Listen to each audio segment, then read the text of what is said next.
Congressman Darin LaHood joins us now. Good morning, sir. Hey, good morning, Larry and Robin. Good to be with you and your viewers.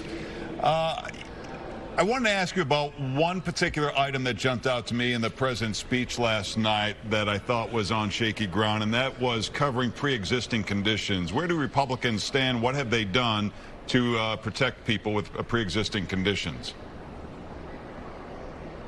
Well, first of all, I think what the president said was accurate. Remember, what we've said is we need to fix Obamacare, and there's a few things from Obamacare that have worked. One is protecting pre-existing conditions. The president has been clear about keeping that in whatever we do with health care in the future, and secondarily, being able to keep your kids on their insurance till 26.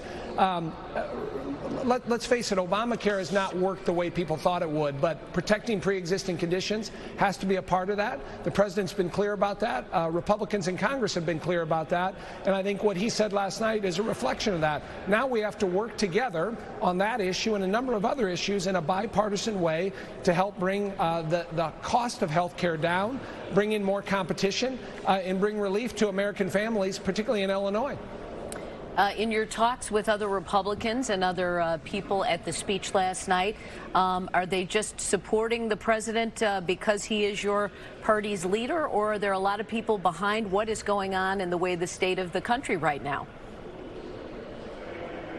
Well, listen, I think if you looked at the speech objectively and look at what the president talked about, he talked about the economy and how strong it is. He talked about trade, which is important to Illinois and our manufacturers and our farmers. And he talked about the security of this country in taking out Soleimani and taking out al-Baghdadi. That has made Americans safer. On the economy, you know, we have the lowest unemployment in 50 years. By every indication, our economy is as strong as it's ever been in terms of prosperity, in terms of people working, in terms of moving people off food stamps, and those are all positive things. On trade, as we sit here today, we have trade agreements with our 4 largest trading partners: Mexico, Canada, China, Japan. That's really positive for Illinois. It means jobs and economic opportunities. And people may not like the president or his personality, but you got to look at the results. The results are real, they're substantive, and they're working for Illinois families. And I think the president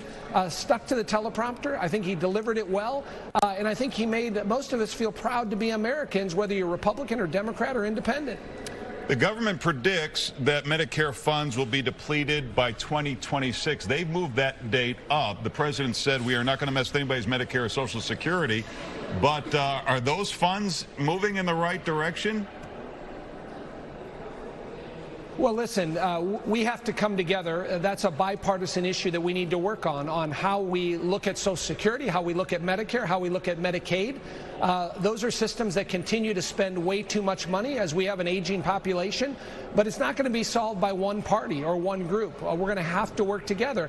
And I think what you heard the president say is, as we look at challenges for this coming year and the future years, unless we address that type of spending that we have there and looking at thoughtful ways to reform some of those programs, we're not going to change the trajectory of our financial situation. And so I think, again, that's a challenge that we all have to face here in Congress and working with the administration. All right, Representative Darin LaHood, thanks so much for joining us this morning.